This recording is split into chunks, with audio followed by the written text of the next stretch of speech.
اشرحها ده انا كان نفسي حد يعلمها لي. بقول لك ايه، عمرك جيت تقص صورة على الفوتوشوب وما طلعش لها حواف كده رخمه؟ لو بتقص الصور وبتطلع حلوه، الفيديو ده مش ليك يا معلم. انا اسف. تعالى انت بقى اخويا وحبيبي، اقول لك بتتعمل ازاي. وما تنساش لو الفيديو عجبك تظبط اخوك بلايك وتعليقك الجميل. ومن غير كلام كتير يلا بينا.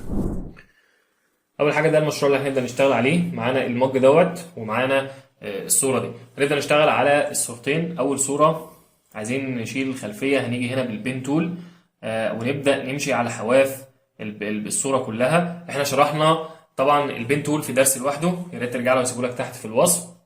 وعلمتك ازاي تمسك الاداه وتفهمها كويس جدا، وخدنا يعني وقتنا في الشرح بتاعت البين تول لانها اداه مهمه جدا. والاداه دي من مميزاتها انها بتطلع لي التحديد ناعم جدا وسموث. طبعا هي من خواص البين تول اصلا ان انت لما بتيجي تحدد بها بتدخل جوه الاوبجكت مثلا 1 بكسل ولا حاجه علشان الحواف دي ما تجيش معانا. ولكن هو فرضا ان احنا بعد ما قصينا هو في حواف انا عايز اشيلها، هو ده المثال اللي احنا هنطبق عليه. وبنسيب بعض الحواف كده بقصدنا عشان نطبق عليه المثال اللي احنا عايزينه. طيب عايز اشيل الجزء اللي هو في النص ده، هاجي هنا على اكسكلود اوفرلابنج شيبس وابدا افرغ الجزء الصغير ده منه. يا ريت تركز جدا وانت شغال بالبين تول لانها اداه مهمه جدا، هي دقيقه جدا وبتطلع لك تحديد مش عايز وراه حاجه، ولكن هو عايز دقه وعايز تمرين. فواحده واحده وانت شغال بالبين تول.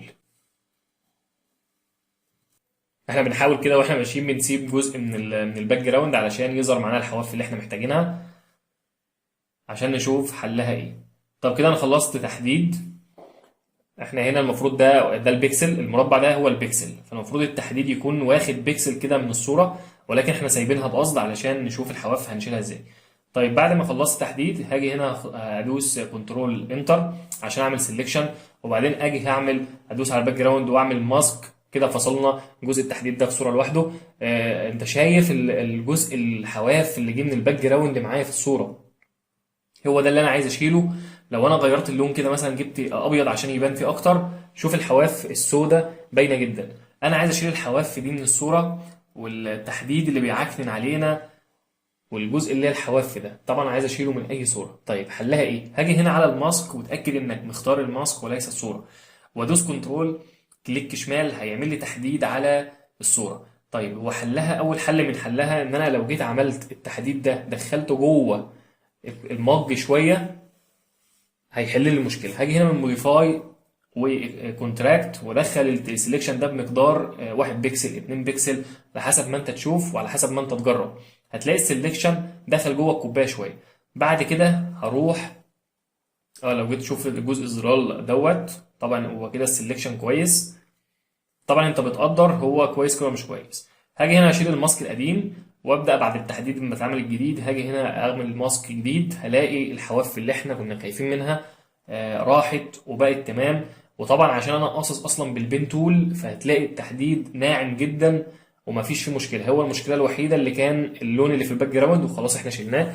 لو حطيناها في اي باك جراوند تاني، لو خدناه كده ودخلناه او وديناه في باك جراوند تاني هنلاقي الموضوع مفيش مشكله. طيب في طريقة تانية ان انا هرجع تاني وبعدين هوريك طريقة تانية زي سيلكت بالظبط، ولكن بفلتر اسمه مينيمم. هو بيعمل نفس اللي بيعمله السيلكت، ولكن هو بيكون معاك تحكم.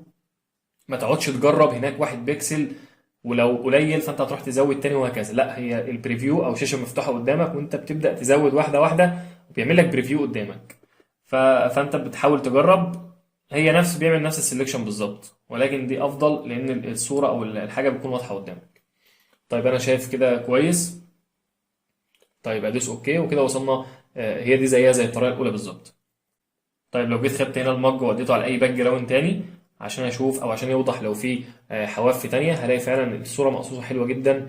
وعشان البين تول اصلا بيقص بشكل ناعم، هو كان مشكلتي في اللون، واللون خلاص احنا تغلبنا عليه بالشكل اللي انت شايفه ده. طيب لو جيت تاني بقى للمثال التاني. المثال التاني احنا مش هنقصه بالبين تول، لا احنا هنقصه باي اداه تانية من ادوات السلكشن اللي بتعمل الحواف بجانب انها هتاخد لون، لا هيبقى الحواف مش ناعمه. مش ناعمه زي ما تكون قاصص بالبين تول عشان نشوف حل المثالين ايه. طيب انا بعد ما عملت هلاقي التحديد جاي رف، جاي خشن خالص مش ناعم. دي اول حاجه. تاني حاجه واخد اللون الاصفر اللي كان في الباك جراوند. كده انا معايا مشكلتين انا عايز احلهم. لو جيت هنا وديتها لاي صوره تانية عشان تبان اكتر، هلاقي فعلا اللون الاصفر اللي في الباك جراوند واضح جدا، واضح وما كانش واضح هناك، واضح جدا عشان انا حطيته هنا في باك جراوند اصفر. والتحديد خشن مش ناعم، شفت الحواف دي مش ناعمه خالص. انا عايز اتغلب على المشكلتين. هاجي هنا هرجع وادوس كنترول كليك شمال عشان احدد على صوره الباك جراوند، واجي بطريقه السلكت هدخل 1 بيكسل جوه او اعمله بالفلتر مينيمم، الاثنين معايا واحد.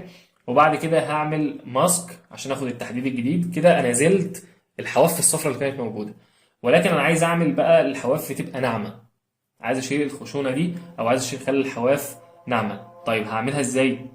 هاجي هنا على الماسك وادوس كليك شمال او كليك يمين سوري، واختار سيلكت اند ماسك، هيفتح لي الصوره كده في ماسك تاني. ركز معايا، هاجي هنا على سموث وازود شويه. هو كل اللي هيعمله الحواف ده هيبدا ينعمها شويه. لو جيت ابص فعلا هلاقيها بقت ناعمه اكتر.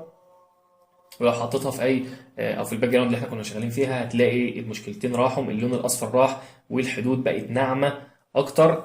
وكده حلينا المشكله. لو انت قصيت بالبين تول او قصيت باي اداه تانية، كده انت قدرت تتغلب على الحواف البيضة في اي صوره انت تقصها.